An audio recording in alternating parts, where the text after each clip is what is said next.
fine liner, and this kind is also supported by a spring.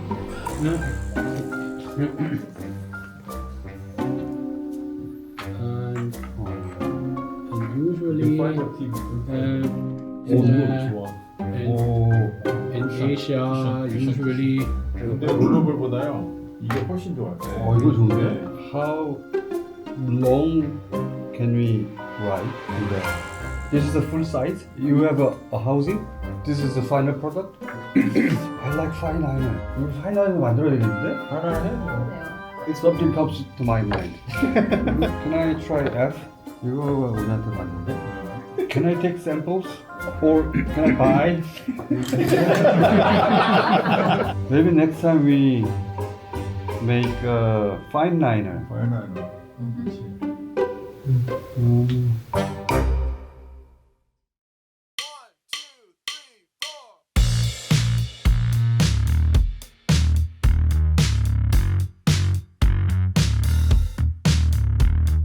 한글에 최적화된 만년필, 베개만을 위한 필통, 잉크, 베개, 펜 레스트.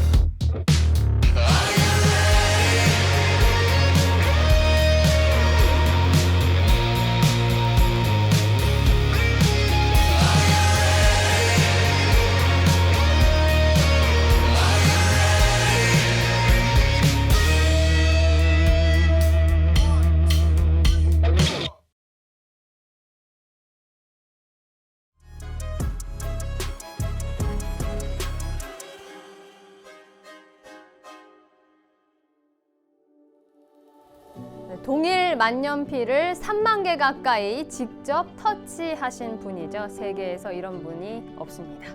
만년필 연구소 박종진 소장님 모셨습니다. 안녕하세요. 안녕하세요, 박정진입니다. 네, 베개 터치 이제 네. 금촉도 거의 마무리됐습니다. 오늘은 만년필이 아니고 파인라이너 얘기를 좀 해볼까 합니다. 그때 아마 제 기억으로는 점심시간 이후 같아요. 좀 몇 개 갖고 오시더라고요. 이렇게 가져오시는데 저는 이제 필기구만 보는 사람이니까 저거 한번 써보고 싶다 그렇게 했더니 이렇게 써보게 해줘갖고 써보니까 그때 그 방문했던 사람들 모두 다 깜짝 놀랄 만큼 너무 필기감이 좋아갖고 갑자기 관심이 그냥 집중된 적이 있었어요. 그 독일 9월 달이죠, 작년 9월에. 그래서 그 파인라이너. 근데 이게 또 이렇게 상용화 돼가지고 만들어질 줄은 정말 몰랐어요. 보통 이제 만년필 회사들에서 파인라이너를 많이 이제 출시를 그동안 해왔는데 일단은 자세한 내용 보기 전에 네. 파인라이너가 도대체 뭔가 하시는 분들도 있을 겁니다. 사실은 우리가 가장 쉽게 이해할 수 있는 건 이제 사인펜하고 가장 유사해요. 펜 끝이 어떤 섬유 같은 거 이렇게 뭉쳐져 가지고 그 모세관 현상으로 잉크가 나오는 거예요. 가장 유사한데 우리가 여태까지 썼던 사인펜은 좀 거친데 이거는 그 섬유를 갖다가 이렇게 부드러운 플라스틱으로 감을 쌌었어요. 감을 싸가지고 아무래도 이게 약간 한 번 더 이렇게 업그레이드 된 느낌? 그래서 우리가 잘 볼 수는 없어요. 그래서 이런 것이 있나 하는 생각 하시는 분들이 꽤 많을 거고 또 아는 분들도 보면은 이게 비싸요. 이게 비싸서 좀 접근하기가 어렵다. 그런 두 가지 좀 문제가 있죠. 파인라이너가 그동안은 사실 만년필 회사에서 좀 많이 출시를 해왔는데 만년필과는 도대체 어떤 연관성이 있을까요? 그러니까 그 만년필의 회사에서 이게 있는 거는 만년필하고 일단은 유사해요. 필기감 같은 게. 뭐 물론 만년필 필기감하고 좀 다르긴 한데 우선 필기감이 좋고 그다음 외관이 그 만년필 회사에서 그 만드는 거는 거의 이게 뚜껑을 열지 않으면 비슷해요. 만년필과 파인라이너가. 네, 그래서 비슷해서 그 만년필 쓰는 사람들 경우에 이게 만년필이 이제 잉크 넣고 막 이런 게 좀 번거롭다고 생각하시는 분들이 이제 파인라이너를 많이 써요. 그러니까 이게 전 세계적인 문구적인 포지션에 보면은 조금 만년필 쪽에 가까운 고급 필기구 쪽에 속합니다. 그래서 이게 그 리필 교환하는 거 그런 게 좀 쉽기는 한데 그 리필 값이 좀 비싸요. 여태까지 그게 좀 파인라이너의 어떤 단점 그리고 많이 잘 모른다. 아는 사람들은 조금 리필 값이 비싸서 부담되는 뭐 그런 포지션이 아닌가 그런 생각이 들죠. 한글에 맞게끔 이 베개 만년필이 저중심으로 설계됐는데 이번에도 저희가 그대로 그 논리를 적용했거든요. 어찌됐든 간에 뭐 우리나라 글씨는 뭐 직선 위주로 돼 있으니까 이게 직선 위주로 된 것들은 그 저중심이 맞아요. 그래서 예를 들면 예전에 직선 위주의 설계도를 그리는 어떤 메카니컬 펜슬, 기계식 펜슬, 샤프 펜슬 이런 것도 다 저중심입니다. 그게 똑바른 선을 그어야 되니까. 그래서 역시나 파인라이너도 우리가 뭐 메모를 하더라도 한글 위주 쓰기 때문에 저중심으로 되어 있는 거 상당히 유리하죠. 그리고 만년필 베개와 마찬가지로 이 베개 파인라이너도 주요 부품은 슈미트에서 저희가 공급을 받습니다. 그 슈미트 파인라이너 그 심지가 다른 파인라이너들과 좀 다른 점이 있었잖아요. 어떤 점이 가장 먼저 느끼게 되셨는지. 쿠션이 있어요. 그래서 이렇게 누르면 심이 들어갔다 놨다 들어갔다 놨다 와요. 그래서 이런 것도 되게 신기하다. 그래서 제가 쓰는 여태까지 그 경험해 보면 뭐 여러 나라 것들의 파인라이너 중에서 가장 고도의 어떤 정밀함을 요구된 그런 결과로 슈미트에서 만들지 않았나 그런 생각해 봅니다. 이 파인라이너가 이렇게 쿠션감이 있다라고 표현을 하셨는데 눌렀을 때 살짝 들어갔다 들어가죠. 나오는 그런 게 가능하거든요. 그러니까 물어보니까 안에 스프링이 네. 내장돼 있다라고 설명을 받았어요. 그렇게 스프링이 들어가 있어서 쿠션감이 느껴지는 필기구는 어떤 장점이 있는 건가요? 펜 끝이 되게 오래 가요.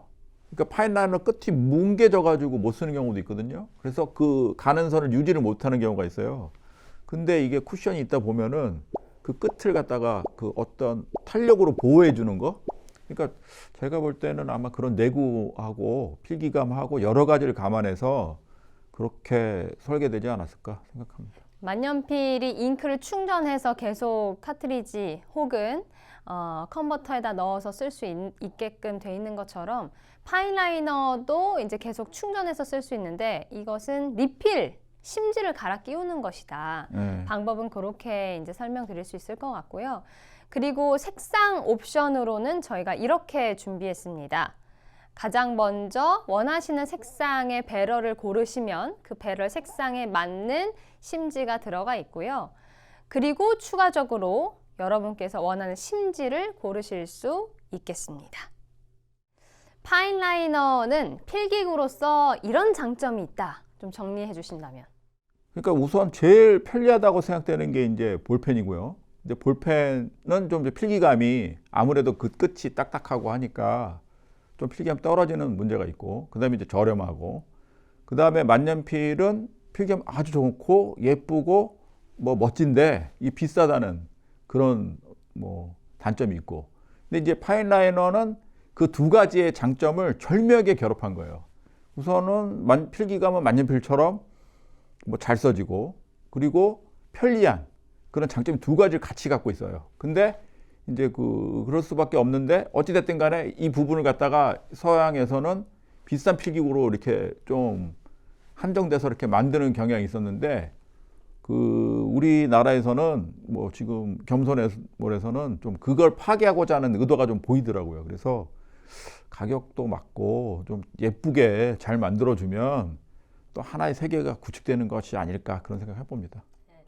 그리고 또 잘 써지고 오래 쓸 수 있다 이런 장점도 있잖아요. 근데 이번에 나온 거는 필기거리 제가 테스트를 좀 해봤는데 지금 아직까지 다 못 썼어요. 그래서 필기거리도 상당해서 제가 볼 때는 그런 부분도 좀 보완되지 않았나. 그래서 필기감도 좋고 생각보다 필기거리 많다. 그냥 필기거리가 뭐 평균 정도 되는 분들은 굉장히 오래 쓰실 것 같아요. 그래서 뭐 부담이 없을 것 같다 그런 생각 듭니다. 저희가 그때 독일에서 설명 듣기로는 네. 1kg까지 쓸 수는 있으나 네, 뭐 보관 컨디션에 따라서 보수적으로 500m에서 네. 1kg라고 이제 안내를 하고 있다라고 설명을 들었었잖아요. 그 외에 또 어떤 장점들이 있을까요? 파인라이너는 아무데나 잡고 써도 되는 거예요. 그리고 또 하나는 이게 선이 아주 고르게 나오고 또 표면도 별로 따지질 않아요. 그래서 전천후 필기구에다가 아주 편리하다 이렇게 생각하시면 될 것 같아요. 그러면은 특별히 종이 재질에 따라서 필기감이 크게 편차가 나진 않을까요? 거의 안 날 겁니다. 이게 태생이 그러니까 아주 거친 표면이나 뭐 만년필이 쓸 수 없는 곳에 쓰기 위해서 이렇게 태어났다고 봐도 되거든요. 그러니까 이게 원래는 문구용 말고 그런 공업용에 가깝게 나왔어요. 그런데 이게 이제 문구용으로 이제 바뀐 거거든요. 그렇기 때문에 제가 볼 때는 아무런 문제가 없을 것 같습니다. 사실 국내에서는 이 파인라이너라는 필기구가 미술을 하시는 분들에게는 조금 쓰이고는 있는데 그 외에는 사실 거의 모르다시피 하고 있는 상황입니다. 필기구로서 볼펜과 혹은 만년필과 비교했을 때 이런 부분에 있어서는 따라올 수 없는 부분이 있다. 우선은 뭐 저도 파인라이너 같은 경우에 이제 구입하려면 화방을 가요. 홍대에 있는 그런 데 가서 화방에 가서 파인라이너 구하거든요. 그러니까 이제 정교한 선을 나타낼 수 있고, 요게 만년필보다 조금 글씨가 빨리 좀 마르는 편이에요. 그래서 이렇게 글씨 쓰다가도 뭐 저거 이렇게 수첩 이런 거 쓰는데 수첩 열고 쓰고 바로 닫아도 그 앞뒤로 그 문제가 좀 안 생기는 편이고, 그런 면에서 좀 더 빨리 메모를 할 수 있다. 그런 면에서 장점이 있지 않나 그렇게 생각됩니다. 일상생활을 하면서 직장에서 뭐 이렇게 급한 네, 용도를 네, 간단히 그렇죠. 빠르게 기록할 그렇죠. 때도 좋다. 그러니까 이게 딱 꺼냈는데 일단은 이게 예쁘잖아요. 예뻐서 좋고 이렇게. 그러니까 또 40, 50대 남자들 딱 아무거나 꺼내면 정말 안 좋아. 내가 볼 때. 그거 좀 챙겨야 돼요. 자기 뭐 구두나 뭐 이런 거 챙기는 것보다도 그런 것도 중요한데, 진짜 이제는 필기구도 챙겨야 된다. 40, 50대. 그거 다 멋이에요. 그러니까 옷을 입을 때도 주름 없이 다려 입는 것처럼. 그렇죠. 왜냐하면 이게 필기 메모 같은 거 할 경우에 너무 값싼 필기구를 제가 무시하는 건 아닌데, 뭐 사은품 뭐 이런 볼펜 딱 나오고 판촉물 볼펜 딱 나오고 너무 그거 안 어울려. 그분들한테 최소한 파인라이너는 있어야 된다. 만년필을 잡으면 더 좋고, 근데 파인라이너 같은 건 그때 딱 잡으면 좋죠. 또 하나는 또 필기구를 좋아하는 20대 여성. 그래서 카페에서 이렇게 글씨 쓰기 하시는 분들 많은 분들 계시는데, 여러 가지 색깔 나오면은 그런 것도 아마 그 공책 노트를 꾸미는데 아주 예쁠 것 같아요. 베개를 뭐 놓치신 분들 있잖아요. 안타깝게도 베개를 놓치신 분들은 이번에 파인라이너를 딱 그 구입하셔서, 제가 볼 때는 뭐 그런 어떤 괜찮은 자리, 그런 자리에 가서 그 베개 파인라이너 쓰는 것도 참 좋다. 그렇게 생각되죠. 네. 파인라이너에 대한 필기감을 경험해보지 못하신 분들이 너무 많으니까 마지막으로 이 파인라이너를 쓰면 이런 느낌입니다. 표현을 해주시죠. 제가 과일을 좀 좋아하는 편인데 아보카도? 아보카도. 네, 아주 그런 아보카도 같은 그런 느낌 나요. 부드러우면서 약간 쫀득하고 그 또 맛도 달고, 뭐 저는 필기감을 뭐 맛으로도 표현을 하는데, 만년필이 사과라면 이거는 아보카도. 그럴 것 같다. 꼭 써보시는 것을 추천해 드립니다. 네. 필기구의 새 지평을 열겠습니다. 베개 파인라이너 자신 있게 제안드립니다. 자세한 사항은 하단 배너 참고하시면 되겠습니다. 여러분 고맙습니다.